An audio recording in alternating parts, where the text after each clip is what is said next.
Breaking news, పాకిస్తాన్పై Bharat ఏ క్షణానైనా యుద్ధ గంట మోగించే అవకాశం ఉంది. ఇప్పటికే పాకిస్తాన్ గంటలు లెక్క పెట్టుకుంటూ ఉంది. భారత్ మాత్రం వ్యూహాలకు పదును పెడుతూ ముందుకు వెళుతుంది. ఇప్పుడు మనం సరిహద్దుల్లో ఎలక్ట్రానిక్ వార్ఫేర్ వ్యవస్థను కూడా అక్కడ మోహరించాం. అంటే పాకిస్తాన్ ఉపయోగించే నావిగేషన్ సిస్టమ్ని అది బ్రేక్ చేస్తుంది. అంటే మన పాకిస్తాన్ ఉపయోగించే మిసైల్స్ కానీ, పాకిస్తాన్ ఉపయోగించే డ్రోన్లు కానీ, పాకిస్తాన్ ఉపయోగించే యుద్ధ విమానాలు కానీ అవి దారి తప్పి గల్లంతై అయోమయానికి గురై ఎటో వెళ్ళిపోయే అవకాశం ఉంటుంది. పాకిస్తాన్ భారత్ మధ్య యుద్ధ వాతావరణం నెలకొన్న నేపథ్యంలో ఏదైనా జరిగే అవకాశం ఉంది. ఇప్పటికే భారత త్రివిధ దళాలు కూడా పూర్తి సన్నద్ధతను ప్రకటించున్నాయి. భారత ప్రభుత్వం కూడా మన మిలిటరీకి, మన త్రివిధ దళాలకు పూర్తి స్వేచ్ఛనిచ్చిన నేపథ్యంలో సరిహద్దుల్లో మనం చాలా వ్యూహాత్మకంగా ముందుకు వెళుతూ ఉన్నాం. ఎల్ఓసి వెంబడి పాక్ సైనికులను వెనక్కు తరిమి కొడుతూ ఉన్నాం. అదే సమయంలో పాకిస్తాన్ కూడా సరిహద్దులకు తమ యుద్ధ ట్యాంకులను, యుద్ధ విమానాలను మోహరించి ఉంది. ఈ సమయంలో మనం జామర్ల వ్యవస్థను సరిహద్దుల్లో మోహరించి ఉన్నాం.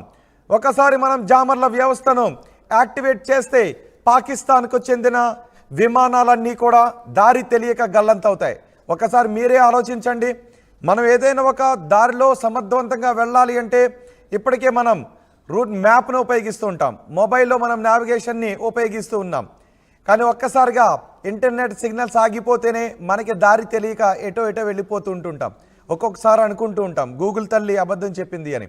సో ఇప్పుడు పాకిస్తాన్కి సంబంధించిన యుద్ధ విమానాలకు దారి తెలియాలి అంటే ఈ నావిగేషన్ని ఉపయోగించుకుంటూ ఉంటాయి.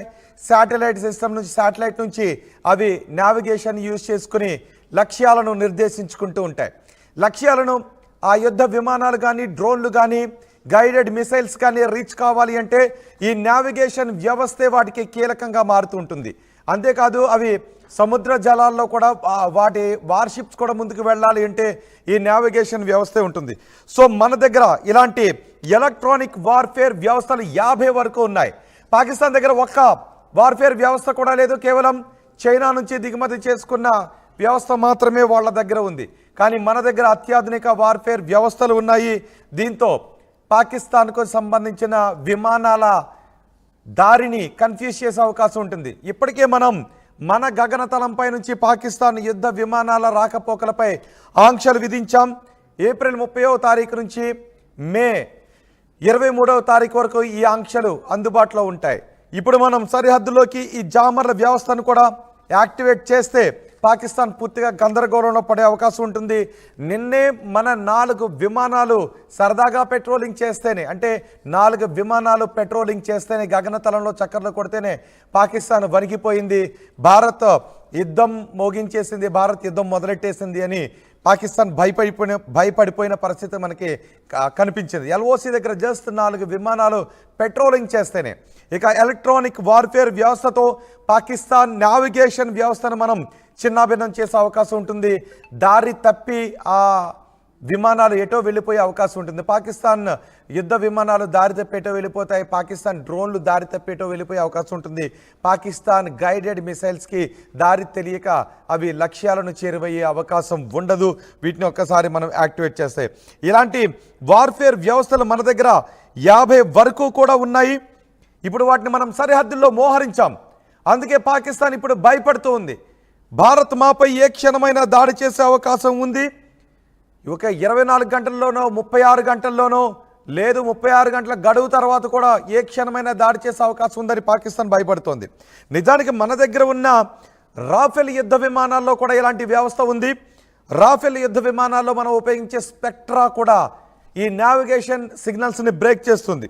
అలాగే మన నేవీ ఉపయోగించే శక్తి సిస్టమ్స్ కూడా ఈ నావిగేషన్ వ్యవస్థను, నావిగేషన్ సిగ్నల్స్ను బ్రేక్ చేస్తాయి. అంటే శత్రు దేశాలకు దారి తెలియకుండా ఆ నావిగేషన్ సిగ్నల్స్ని మన ఎలక్ట్రానిక్ వార్ఫేర్ వ్యవస్థలు అడ్డుకుంటే పాకిస్తాన్ విమానాలు దిక్కుతోచని స్థితిలో ఉంటాయి. దారి తెలియక అచ్చం పాకిస్తాన్ పాలకులు ఎలా మాట్లాడుతూ ఉన్నారో, ఏం మాట్లాడుతున్నారో తెలియక అలా ఇప్పుడు పాకిస్తాన్ యుద్ధ విమానాలు, పాకిస్తాన్ గైడెడ్ మిసైల్స్ దారి తెలియక ఎటో వెళ్ళిపోయే అవకాశం ఉంటుంది. మా ప్రతినిధి మనోజ్ ఉన్నారు పూర్తి సమాచారం అందించడానికి. మనోజ్, ఇప్పటికే పాకిస్తాన్ పాలకులు అంటూ ఉన్నారు, పాకిస్తాన్ ఆర్మీ అంటుంది భారత్ ఏ క్షణమైనా యుద్ధం చేసే అవకాశం ఉంది. గంటలు లెక్కబెట్టుకుంటూ ఉన్న సమయం, గంటలు లెక్కబెట్టుకుంటూ ఉన్న పరిస్థితులు కనిపిస్తూ ఉన్నాయి. మరోవైపు భారత్ సరిహద్దులో చాలా వ్యూహాత్మకంగా ముందుకు వెళ్తుంది. ఇప్పటికే ఎలక్ట్రానిక్ వార్ఫేర్ వ్యవస్థను కూడా అక్కడ మోహరించి ఉంది. అంటే పాకిస్తాన్ అనుకుంటున్నట్టుగానే రాబోయే కొన్ని గంటల్లో ఏం జరిగే అవకాశం ఉంది? అయితే ఇప్పటికే భారత్ చేసేటువంటి కొన్ని యాక్షన్స్ కారణంగా పాకిస్తాన్ కకావికలమవుతోంది రోహిత్. అంటే ఇప్పటికే మనం ఇండస్ వాటర్ ట్రీటీని రద్దు చేసిన నేపథ్యంలో అక్కడ ఒక సంక్షోభం ఏర్పడుతోంది. ఎందుకంటే బేసిక్ గా ఇండస్ వాటర్ ట్రీటీ ద్వారా అనేక ఎకనామిక్ సోర్సెస్ అక్కడ క్రియేట్ చేయబడుతున్నాయి, ఇండస్ట్రీస్ రన్ అవుతున్నాయి, పబ్లిక్ కి అగ్రికల్చర్ రీసెర్చ్ కోసం వెళ్తోంది, సింధు ప్రావిన్స్ వరకు కూడా వెళ్తున్నాయి. అంటే చాలా ఎకనామికల్ గా పాకిస్తాన్ ఈ ఇండస్ వాటర్ ట్రీటీ రద్దు తర్వాత ఆగమైపోయింది, కొంత సంక్షోభం ఎదురవుతోంది. ఈ సిచ్యువేషన్ లో మరొక బిగ్ బాంబ్ ఏంటంటే పాకిస్తాన్ వెళ్ళేటువంటి ఇండియా గగనం వెళ్ళేటువంటి ఏ ఒక్క పాకిస్తాన్ ఫ్లైట్ ని కూడా అలో చేయకూడదు. దిక్కు తోచని స్థితిలో ఉంటాయి. దారి తెలియక అచ్చం పాకిస్తాన్ పాలకులు ఎలా మాట్లాడుతూ ఉన్నారు, ఏం మాట్లాడుతున్నారో తెలియక అలా ఇప్పుడు పాకిస్తాన్ యుద్ధ విమానాలు, పాకిస్తాన్ గైడెడ్ మిసైల్స్ దారి తెలియక ఎటో వెళ్ళిపోయే అవకాశం ఉంటుంది. మా ప్రతినిధి మనోజ్ ఉన్నారు పూర్తి సమాచారం అందించడానికి. మనోజ్, ఇప్పటికే పాకిస్తాన్ పాలకులు అంటూ ఉన్నారు, పాకిస్తాన్ ఆర్మీ అంటుంది భారత్ ఏ క్షణమైనా యుద్ధం చేసే అవకాశం ఉంది. గంటలు లెక్కబెట్టుకుంటూ ఉన్న సమయం, గంటలు లెక్కబెట్టుకుంటూ ఉన్న పరిస్థితులు కనిపిస్తూ ఉన్నాయి. మరోవైపు భారత్ సరిహద్దులో చాలా వ్యూహాత్మకంగా ముందుకు వెళ్తుంది. ఇప్పటికే ఎలక్ట్రానిక్ వార్ఫేర్ వ్యవస్థను కూడా అక్కడ మోహరించి ఉంది. అంటే పాకిస్తాన్ అనుకుంటున్నట్టుగానే రాబోయే కొన్ని గంటల్లో ఏం జరిగే అవకాశం ఉంది? అయితే ఇప్పటికే భారత్ చేసేటువంటి కొన్ని యాక్షన్స్ కారణంగా పాకిస్తాన్ కకావికలమవుతోంది రోహిత్. అంటే ఇప్పటికే మనం ఇండస్ వాటర్ ట్రీటీని రద్దు చేసిన నేపథ్యంలో అక్కడ ఒక సంక్షోభం ఏర్పడుతోంది. ఎందుకంటే బేసిక్ గా ఇండస్ వాటర్ ట్రీటీ ద్వారా అనేక ఎకనామిక్ సోర్సెస్ అక్కడ క్రియేట్ చేయబడుతున్నాయి, ఇండస్ట్రీస్ రన్ అవుతున్నాయి, పబ్లిక్ కి అగ్రికల్చర్ రీసెర్చ్ కోసం వెళ్తోంది, సింధు ప్రావిన్స్ వరకు కూడా వెళ్తున్నాయి. అంటే చాలా ఎకనామికల్ గా పాకిస్తాన్ ఈ ఇండస్ వాటర్ ట్రీటీ రద్దు తర్వాత ఆగమైపోయింది, కొంత సంక్షోభం ఎదురవుతోంది. ఈ సిచ్యువేషన్ లో మరొక బిగ్ బాంబ్ ఏంటంటే పాకిస్తాన్ వెళ్ళేటువంటి ఇండియా గగనం వెళ్ళేటువంటి ఏ ఒక్క పాకిస్తాన్ ఫ్లైట్ ని కూడా అలో చేయకూడదు, దాని నావిగేషన్ ని క్లోజ్ చేశారు అంటిల్ May 23 వరకు అంటూ కూడా ఇండియన్ సంబంధించిన ఎయిర్పోర్ట్ చెప్తున్న పరిస్థితి. సో ఈ సిచ్యువేషన్ లో పాకిస్తాన్ ఒకవేళ కనుక మనం మాట్లాడుకుంటే సౌత్ ఈస్టర్న్ ఏషియన్ వైపుగా వెళ్లాలన్నా, మలేషియా వైపుగా వెళ్లాలన్నా, ఇంకేదైనా కంట్రీస్ వైపుగా వెళ్లాలన్నా కూడా వాళ్ళు ఆపరేషనల్ ఛార్జెస్ పెరిగిపోతాయి. అంటే ఇప్పటికే సంక్షోభంతో బాధపడుతున్న పాకిస్తాన్ ఒకవేళ కనుక వెళ్ళాలనుకుంటే మనం మ్యాప్ కనుక ప్లే చేయగలిగితే రోహిత్, ఇండియా వైపు నుంచి అటు మలేషియా వైపుగా వెళ్లాలన్నా, లేకపోతే ఇంకేదైనా ఇతర కంట్రీస్ వైపు వెళ్లాలన్నా కూడా డైరెక్ట్ గా ఇండియన్ గగనతలం వైపు వాడుకొని వెళ్లేవారు. సింగపూర్ వెళ్లాలన్నా, మలేషియా, ఈస్ట్ ఏషియన్ కంట్రీస్ వైపు వెళ్లాలన్నా కూడా ఇప్పుడు ఇండియా గగనతలం పై నుంచి పాకిస్తాన్ ఎటువంటి ఉండదు. కేవలం పాకిస్తాన్ ఎయిర్లైన్సే కాదు, ఏదైనా థర్డ్ కంట్రీకి సంబంధించిన ఎయిర్లైన్స్ పాకిస్తాన్ వైపుగా వెళ్లాలన్నా, పాకిస్తాన్ లో వచ్చినటువంటి ఒక ఫ్లైట్ అక్కడ ఆగిపోయి వేరే కంట్రీ ఫ్లైట్ ఇంటర్చేంజ్ ద్వారా మళ్ళీ అక్కడి నుంచి వేరే కంట్రీస్ వైపు వెళ్లాలన్నా కూడా క్లోజ్. అంటే పాకిస్తాన్ కి మనకి అన్ని రకాలుగా లింక్స్ క్లోజ్ అయిపోయాయి. సో ఇప్పుడు పాకిస్తాన్ పై ఎటువంటి ఎఫెక్ట్ పడుతుందంటే ఇండియా గగనతలం వాడకుండా వెళ్ళాలంటే చైనా మీదుగా వెళ్ళాలి.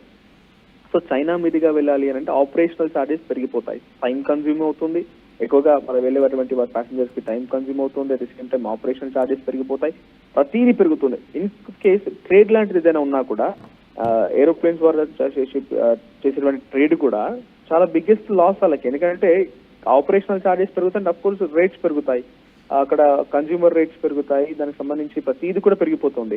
సో మెడికల్ ఎమర్జెన్సీ లాంటి సిచ్యువేషన్ నిజంగా ఎదురైంది అనుకోండి, టైం కన్జ్యూమ్ ఎక్కువ అవుతుంది, వాళ్ళకి ఎటువంటి సిచ్యువేషన్ లేదు, ఇక ఇండియా పై నుంచి వెళ్ళడానికి ఎటువంటి అవకాశం కాబట్టి అక్కడ చైనా మీదుగా వెళ్లాల్సిందే.